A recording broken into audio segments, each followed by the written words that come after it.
You ever just have one of those weeks? Well, if you play fantasy football, which clearly you do, you just had one. It was called Week 11, and it was as chaotic as you can imagine. We had a ton of high scoring games, we had a ton of injuries, and some completely random performances from guys that nobody was starting, and some huge busts from players that everybody was starting. It's one of those weeks. So let's get right into it. There's a lot to cover here. And, the downside is, of course, you got some good players that are injured. You're going to have to pivot, right? You're going to have to figure out what to do next.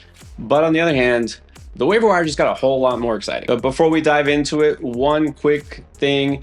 If you haven't yet subscribed to the channel, please do so. We appreciate it. We're on the way to 100K.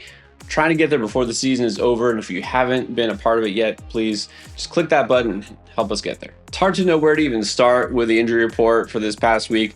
Let's just go, I guess, in order of priority in terms of the most fantasy relevant.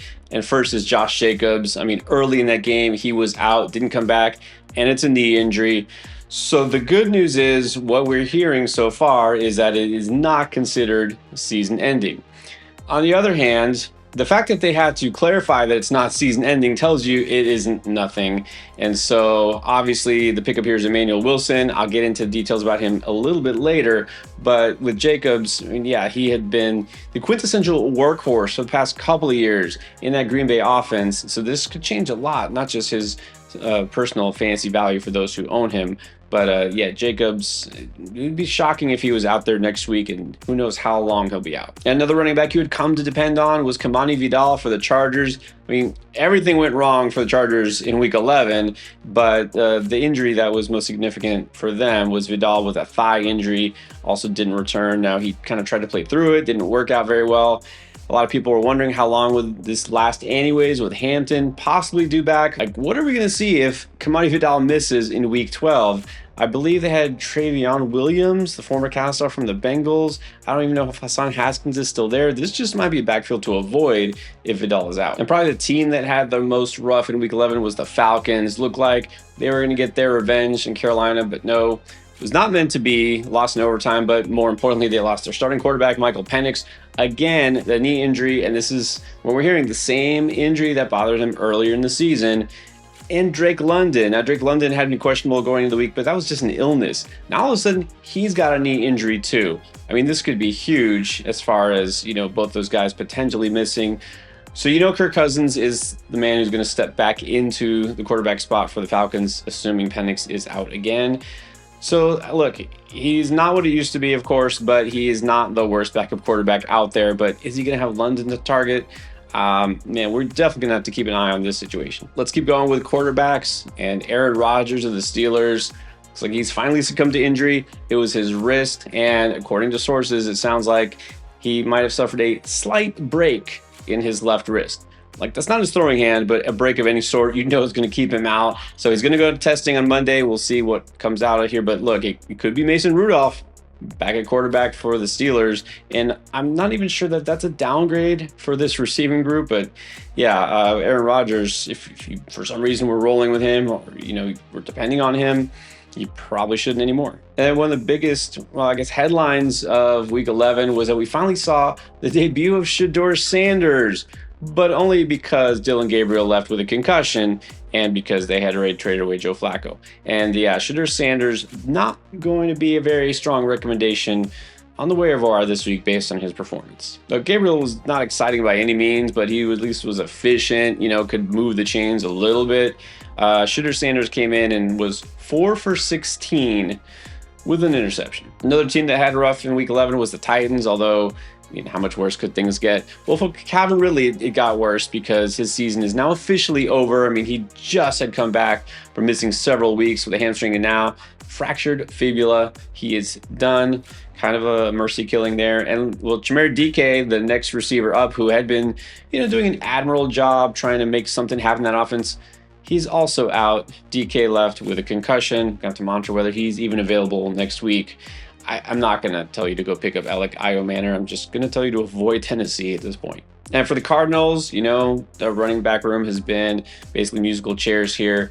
Mark DeMarcado might have been the lead guy this week, except he left with an ankle injury. So Who cares? As far as the Jags go here, Bashal Tootin starting to get more action. Unfortunately, late in that game, he also left with an ankle injury. So hopefully that isn't too serious, because I do think he's worth grabbing at this point. I talked about stashing him already a couple of weeks ago.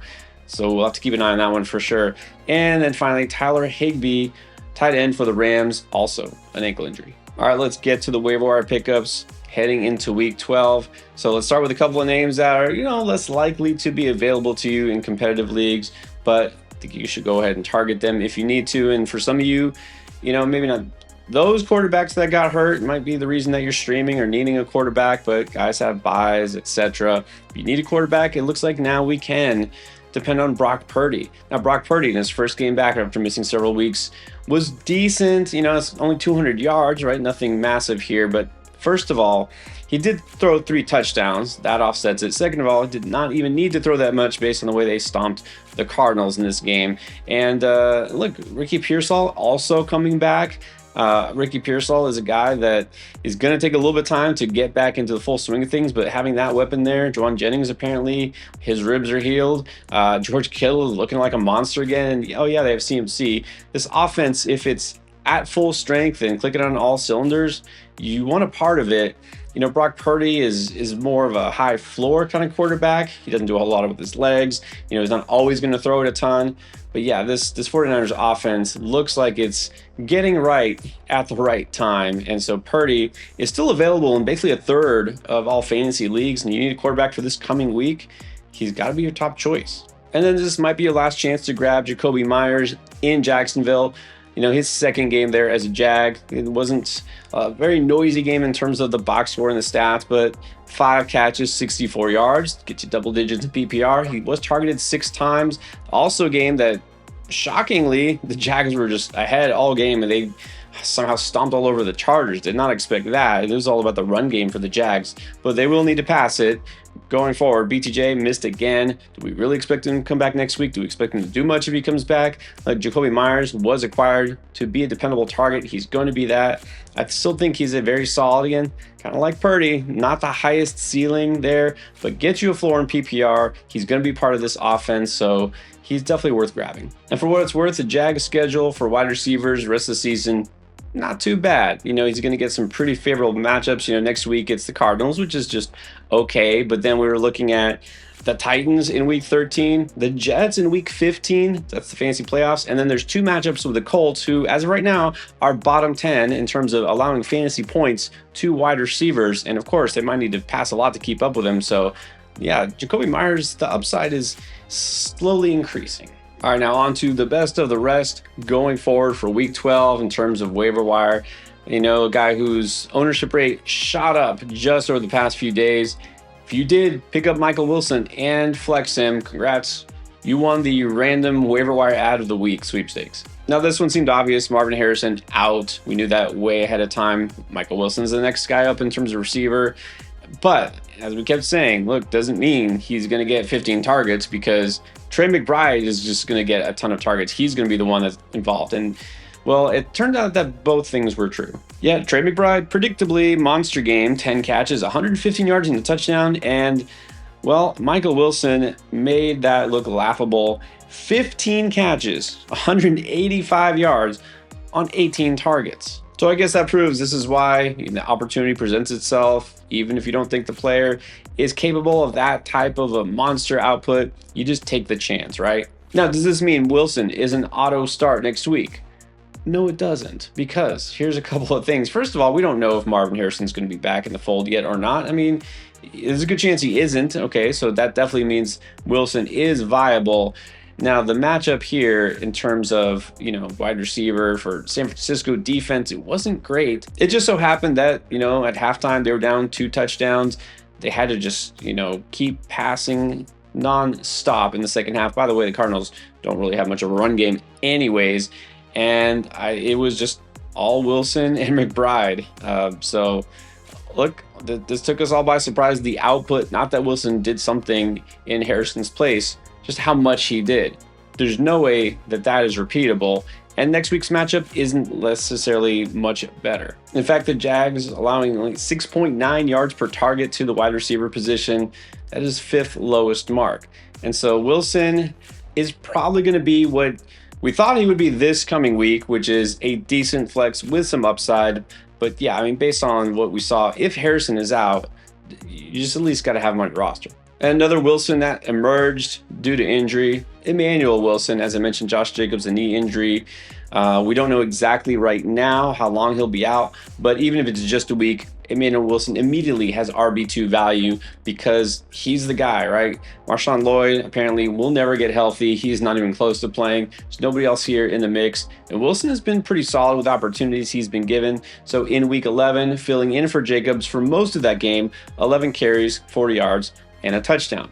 And that's the thing, the touchdowns. Josh Jacobs, scores every single week. And now maybe Emmanuel Wilson just grabs that torch and carries it on. Now the Packers are due to run through that division in the North. They get to play Vikings, Lions, and Bears. Oh my.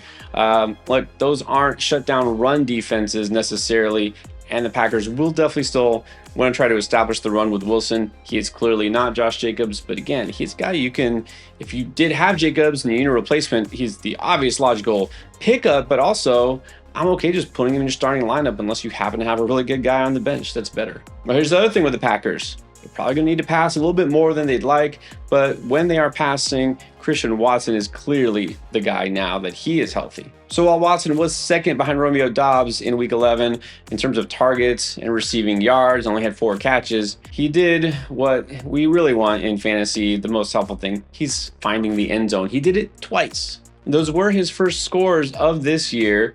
And remember, he only scored twice all of last year, and he actually was on the field most of all last year. But if you remember the first couple of seasons for Christian Watson, he was regularly one of their top end zone threats, not just red zone, but end zone threats. Despite not being necessarily a big receiver, they just constantly look for him in the end zone. He can score, and of course, he gets those deep shots. That's his specialty. Now, these weren't long catch and run touchdowns that he had this week, so that's why I do believe this is repeatable. And Tucker Kraft being out, Watson is going to get plenty of looks here. Matthew Golden did technically play this week, but you wouldn't know it. He's just not getting involved. Watson's going to be that number one guy for fantasy going forward. So look, he's a high upside play any week. The matchup almost doesn't even matter. All right, now we got plenty of running backs to discuss here. Let's start with a guy who's this is a little bittersweet because I just talked about him on the injury report. Bashal Tutin for Jacksonville. So Jacksonville decided we're just going to dominate on the ground against the Chargers.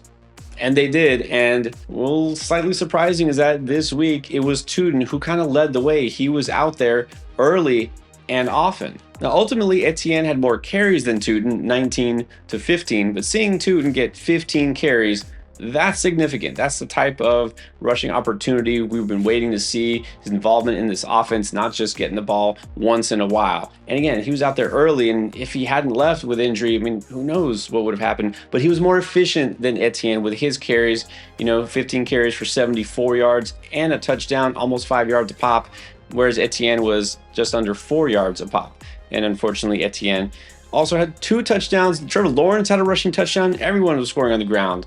So the thing is here, somehow the Jags just had their way with the Chargers D-line. This is one of those games. Don't know if it'll happen very often going forward, but Tutin is also not the type of player that needs a ton of volume. So just to see him get to double digits, that makes him a flex option.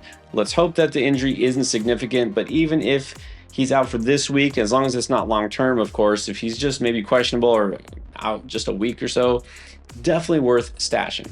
I already told you about that Jacksonville schedule the rest of the season. This offense also kind of figuring it out at the right time. Now here's an interesting one.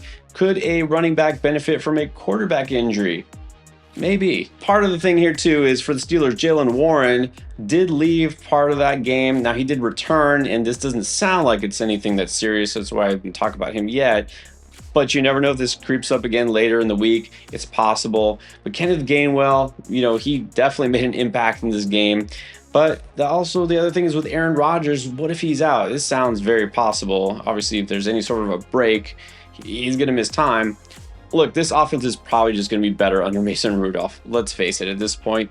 And also, he's a guy who will probably make those short dump offs to guys like Gainwell. This team is probably going to rely a little bit more on their running backs than they would have with Rodgers. Rodgers loves slinging it to his wide receivers. Now, there's a lot of ifs here, but again, that's what this is all about. We're speculating on what could happen this coming week. And look, if nothing else, we know what Kenneth Gainwell does and does very well. He catches the ball out of the backfield. He did it a lot this past week against the Bengals. 7 catches, 81 yards, and 2 touchdowns through the air on 8 targets. He was the leading receiver for the Steelers. Now, of course, I will caution you. This was against the Bengals, which we already know is the worst defense in the entire NFL, specifically to running backs. But it just so happens the Steelers have a very similar matchup next week against the Bears defense. So really, this is almost as good. And again, we're going to have to keep an eye if Warren, I don't expect Warren necessarily to miss, but what if he does? I mean, Gainwell becomes one of the top priority ads across all formats, especially in PPR. And again, Rodgers being out, to me, it's actually not even a bad thing. Right, so another very iffy pickup based on injuries, but does it even matter if Bucky Irving plays at this point? Don't you just kind of want to pick up Sean Tucker based on what he did last week? You know, he had his best game of the season in week 10 when he ran for 53 yards.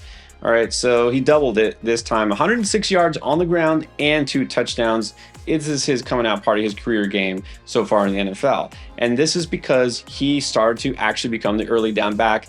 He took over as the RB1 here. Rachaad White was the 1B, only 10 carries to Tucker's 19. Now, Sean Tucker is also a guy that is a little bit more efficient in those short yardage situations. But what's crazy is that Tucker wasn't even behind White in terms of receiving. Rachaad White, you always think pass catching back. He caught a couple of passes. Well, Sean Tucker caught a couple of passes for 34 yards and a touchdown, outproduced White even through the air. So is Bucky Irving going to come along and just mess this up? He might. And that's what makes this tricky, because if Bucky Irving returns, yeah, you know he's going to be the lead guy here, and Tucker becomes almost irrelevant. Unless Rachaad White is the one that becomes irrelevant, because they make Tucker the number 2 guy. So again, a lot of ifs here, but obviously when a guy has that kind of performance, you can't just ignore it. Bucks-Bills game was just a crazy high-scoring game, right? Maybe we don't see that again the rest of the season. But the Bucks do tend to find themselves in high-scoring games quite often. And I'll just say this, depending on how this backfield plays out, the Bucks have a great playoff schedule, and so this should make you interested in stashing almost all players of theirs that you could possibly get. So let's just talk about week 14. They get the Saints. Week 15, that Falcons defense that all of a sudden looks like a sieve. Week 16, the Panthers. And week 17, the Dolphins. This is a great time to have Bucks on your squad. And we saw another backfield takeover in Washington. Sorry, Bill Truthers. It's C-Rod time. Yeah, Chris Rodriguez, clearly the lead back here. I mean, there was no doubt about it. He was the only one touching the ball in that first quarter of the game overseas, and he wound up with 15 carries for a pretty efficient 79 yards. Meanwhile, Ja'Cory Krosky-Merritt, well, he mustered 28 yards on 9 carries. And let's face it, this has been going on for weeks and weeks and weeks. JCM is just not taking advantage of his opportunity, and he had it, right? Rodriguez was out even a couple of weeks, wasn't even a factor, and last week, since coming back, becoming the starter, he's the one who's just running better. And with Jaden Daniels not coming back real soon, Terry McLaurin, who knows? They're going to need to try to run the ball as often as they can, and Rodriguez is the lead back. So not the highest upside because he's not a very prolific pass catcher, and this offense, let's face it, is just not very prolific in general.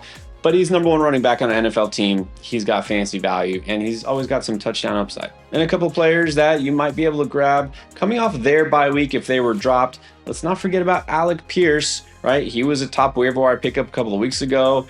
You know, nothing has changed here because they didn't play, but don't forget about him. He's still available in about half of fantasy leagues. And of course, there are some teams out there that just didn't want to or couldn't hold him through that bye week. So just kind of scour the wire and see if he's out there. Again, it doesn't mean he's the number 1 receiver in Indy. It's still Michael Pittman, right? Josh Downs is still a factor. Tyler Warren, the tight end, of course. But Pierce has shown that he isn't just a boom bust, I'll catch a long touchdown or nothing kind of play. He's been getting targeted steadily. So if you rewind to the week ago when I talked about Alec Pierce and said even through the bye, worth stashing, same thing applies. You need a tight end. Well, it's not great these days on the wire, but Also, you might be able to find Juwan Johnson coming off the Saints bye week. And remember, he had finally reemerged in this offense as one of the top targets. Of course, Shaheed is gone, so those targets are vacant. Alvin Kamara just doesn't get targeted these days, right? And Tyler Shuck, for what it's worth, in his second start, wasn't too bad. I'm not saying this guy's going to light the world on fire, but he seems to be at least a slight upgrade over Spencer Rattler. And Juwan Johnson has shown that he's going to be a part of this passing attack. Definitely not one that's going to give you the high ceiling, but Johnson, as far as tight ends go, he's at least going to give you something. And we figure we need somebody to step up somehow for the Giants after Wan'Dale Robinson, who was pretty quiet this week, and Theo Johnson, the tight end, who was also kind of quiet. Well, it was Isaiah Hodgins who actually did the most. Leading receiver for the Giants in Week 11, 5 catches, 57 yards. Not a huge game by any means. And oh, by the way, if you're like, who? Yeah, Isaiah Hodgins, guy who hadn't played in the NFL at all this season. He was just signed off the Steelers practice squad to be activated for this game because, as you know, the Giants have had some injuries at receiver, but also like little Jordan Humphrey was out. Jalen Hyatt is just not a factor here. They're just mixing things up. Remember, new coaching staff, right? Or at least interim coaching staff with Dayball gone. So Hodgins found his way into the roster and he found his way into the box score. Now, Darius Slayton was the guy that would have been the main target here probably, but of course he missed because of a hamstring injury. So if Slayton does return next week, then this probably becomes just a non-factor here. But if Slayton misses, Isaiah Hodgins could do it again. And keep in mind that there's a good chance Jackson Dart does return for week 12, which is probably even better. All right, a lot of info out there. I know it can be a little discombobulating at times. That's why we're here to break it down for you. We do start sit at every position, tell you who to panic about, who you don't need to panic about, tell you some sneaky starts, some upside plays, everything you need to know, and it's going to be all in one playlist.